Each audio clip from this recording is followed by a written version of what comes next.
Hi everyone, today I'm going to show you how to make a simple Chinese style steamed fish. The sauce for this recipe is so fragrant, and the secret to this sauce is just 2 simple herbs, and I'll show you those herbs later in the video. So let's get started. You can use any white flesh fish for this recipe. Locally here you can get sea bass, yakap, grouper, pomfret, red snapper, or you can also use frozen fish such as cod, halibut, yeah, just basically any white flesh fish. Here I have 300 grams of fish fillet. Now place some ginger slices on the plate. Place the fish on top.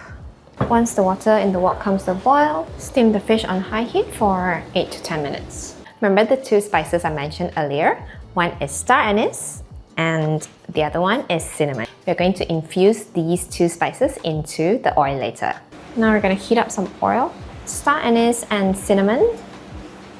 The star anise and cinnamon is going to make the oil more fragrant, and also it will taste sweeter. Heat up the oil until it's smoking hot. You start to see bubbles around the cinnamon and the star anise.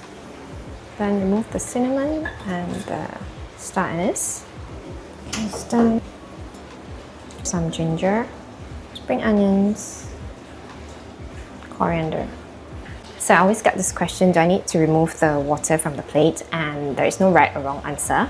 Basically, if the fish is fresh, then the water is going to be sweet. If the fish is not very fresh, then the water is going to be slightly fishy, then you might want to remove that. I'll pour over the hot oil.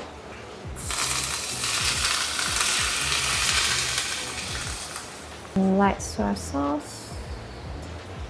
Garnish with more spring onions, coriander, chili.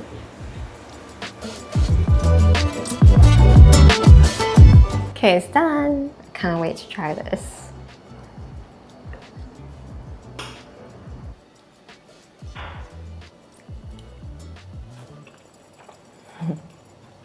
This is so delicious. The fish is soft and tender, and the sauce is so fragrant. I hope you try this recipe. See you in the next one.